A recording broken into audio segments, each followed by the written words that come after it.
Bem-vindo à Sala Pastoral. Eu sou o pastor Alejandro Ninauaman e este é o nosso podcast. Gostaria de agradecer por se juntar a nós hoje. O meu sonho é que sejamos uma igreja organizada para amar e servir, e espero que esta mensagem o inspire e motive a dar o próximo passo em sua jornada com Cristo. Esta é uma série de 21 episódios, onde leremos juntos o livro Primeiro o Reino, de Josanã Alves. Capítulo 20. Movidos por princípios, parte 2. Devemos manter-nos firmes como uma rocha aos princípios da Palavra de Deus. Ellen White. Qualquer ensinamento que não se enquadre nas Escrituras deve ser rejeitado, mesmo que faça chover milagres todos os dias. Martinho Lutero. Em outubro de 1520, Martinho Lutero publicou um tratado teológico intitulado Do Cativeiro Babilônico da Igreja. Esse documento é conhecido como o mais forte ataque do reformador ao papado e às crenças católicas. Nesse tratado, pela primeira vez, ele chamou o Papa de Anticristo e, no decorrer do texto, ele analisa cada um dos 7 sacramentos católicos à luz da Bíblia. No entanto, por ser um documento teológico, ele escreveu em latim, um idioma compreendido pelo clero, mas inacessível ao povo. Para que esse documento ficasse disponível ao povo, uma coisa inimaginável aconteceu.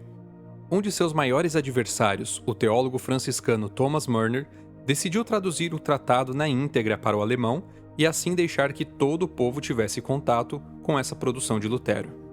A intenção dele era expor o que ele considerava como radicalismo em Lutero e fazer com que o povo achasse ridículo seguir as ideias e os ensinos do reformador. No entanto, exatamente o oposto aconteceu. A tradução de Murner ajudou a levar as ideias bíblicas de Lutero por toda a Alemanha.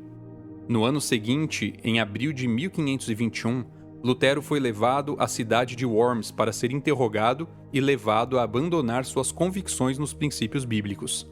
Ao ser perguntado se estava pronto para abandonar as heresias, Lutero respondeu: "A não ser que eu esteja convencido pelo testemunho das Escrituras ou pela razão clara, pois não confio nem no Papa ou em concílios por si sós, pois é bem sabido que eles frequentemente erraram e se contradisseram, sou obrigado pelas Escrituras que citei e minha consciência é prisioneira da Palavra de Deus.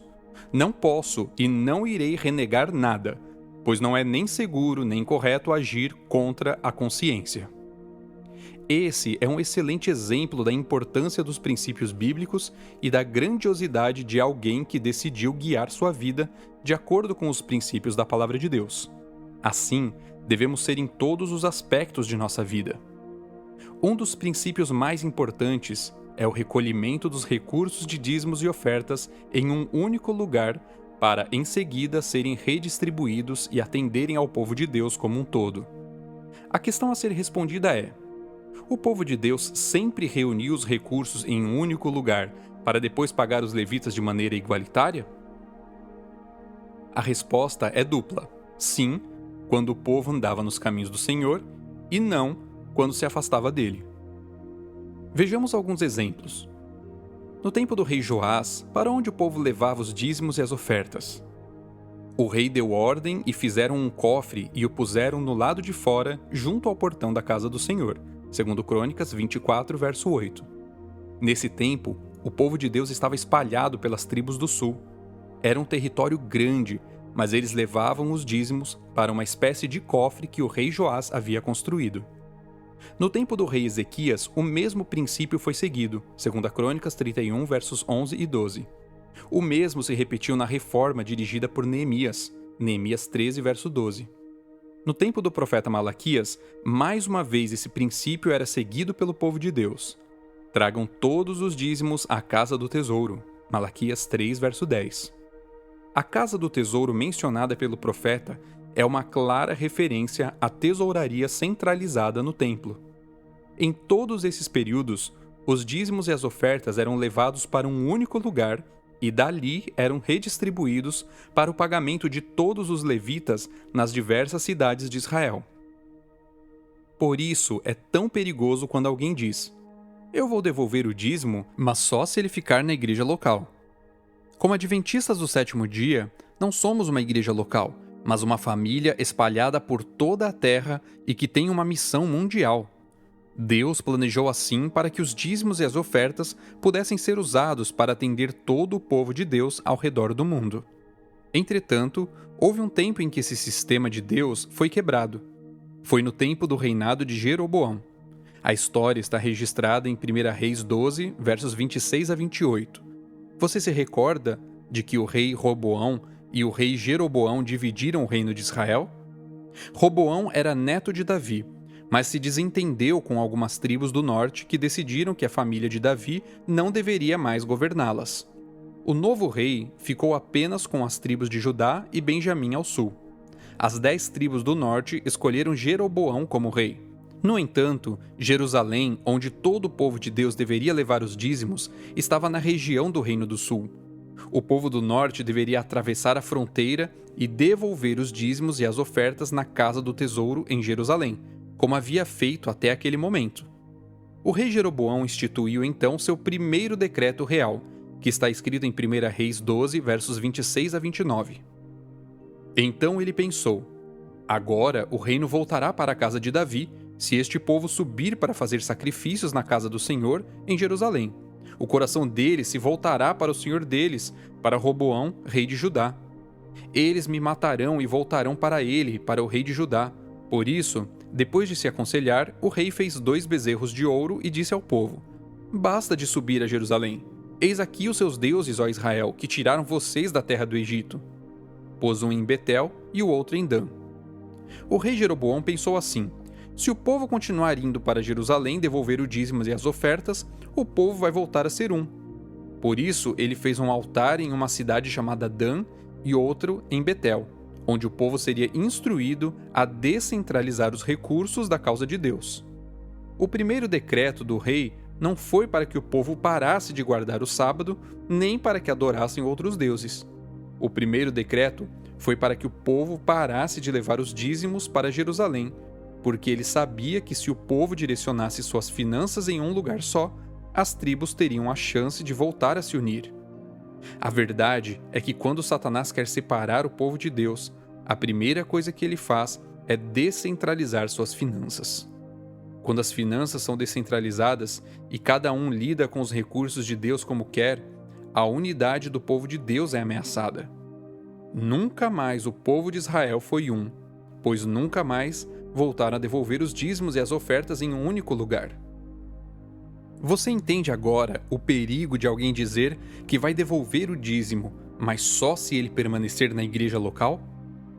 Falando sobre esse sistema divinamente inspirado, Ellen White comenta sobre os 6 objetivos que são alcançados quando se seguem as orientações bíblicas. Grandes objetivos se conseguem com este sistema. Se todos o aceitassem, cada um se tornaria vigilante e fiel tesoureiro de Deus, e não haveria falta de meios com que levar avante a grande obra de anunciar a derradeira mensagem de advertência ao mundo. O tesouro estará provido se todos adotarem esse sistema, e os contribuintes não ficarão mais pobres. A cada depósito feito, vão se tornar mais ligados à causa da verdade presente. Eles estarão entesourando para si mesmos um bom fundamento para o futuro, para que possam alcançar a vida eterna. 1 Timóteo 6, verso 19. Você consegue observar os 6 objetivos alcançados? São eles: primeiro, cada um se tornaria vigilante e fiel tesoureiro de Deus. Esse é o melhor antídoto para o egoísmo. Viver como um vigilante e fiel tesoureiro dos recursos que Deus me confiou. Segundo, não haveria falta de meios com que levar avante a grande obra de anunciar a derradeira mensagem de advertência ao mundo. De acordo com essa citação, a falta de recursos para avançar na pregação do Evangelho está diretamente ligada ao descumprimento da orientação bíblica de levar os dízimos e as ofertas à casa do tesouro. Terceiro, o tesouro estará provido se todos adotarem esse sistema. Os recursos para a igreja local e para as igrejas ao redor do mundo estarão disponíveis, pois 60% das ofertas ficam na igreja local e 40% são usados para atender outras regiões do planeta. Quarto, Os contribuintes não ficarão mais pobres. É a infidelidade, não a fidelidade, que nos leva à pobreza. Quando somos infiéis, estamos dizendo: não dependo de ninguém, sozinho eu consigo. Logo, iremos ouvir um claro: sem mim, vocês não podem fazer nada. João 15, verso 5. Quinto, a cada depósito feito, vão se tornar mais ligados à causa da verdade presente. Esse é um ponto fascinante. Nós estamos ligados ao que investimos, por isso, Jesus afirmou que onde estiver nosso tesouro, ali estará nosso coração. Mateus 6, verso 21. Sexto, eles estarão entesourando para si mesmos um bom fundamento para o futuro, para que possam alcançar a vida eterna. Esse ponto precisa ser bem esclarecido, para que não pareça salvação pela doação. Não é salvação pelas obras de fidelidade, mas o resultado da salvação nas obras de fidelidade. Precisamos entender que a maneira como nos relacionamos com o dinheiro, o tempo e os dons que nos são confiados demonstram o efeito que a salvação está tendo em nossa vida. Por isso, concordo com o que o escritor Brian Clough afirmou: os extratos de sua conta bancária e de seu cartão de crédito são documentos teológicos. Eles lhe dizem quem e o que você adora. Eu ainda acrescentaria que eles também dizem se estamos caminhando para a vida ou destruição eterna. Espero sinceramente que você tenha entendido que a maneira como a Igreja Adventista lida com os recursos não está baseada em uma invenção humana, mas em um claro assim diz o Senhor. Essa é uma das maneiras de nos mantermos unidos como povo. Ellen White afirma: a unidade é a força da Igreja. Satanás o sabe e emprega toda a sua força para introduzir dissensão. Ele deseja ver falta de harmonia entre os membros da Igreja de Deus. Deve ser dada maior atenção à questão da união. Você deseja adorar a Deus por meio dos dízimos e das ofertas? Então, tome a decisão de fazê-lo não como você deseja, não como acha melhor, mais lógico ou mais fácil, mas de acordo com os princípios e as orientações bíblicas. Deus e sua palavra são a única base segura para a nossa adoração. Fale com Deus nesse momento e restabeleça a sua decisão de ser movido por princípios bíblicos. Este capítulo teve a narração de Alejandro Ninawaman.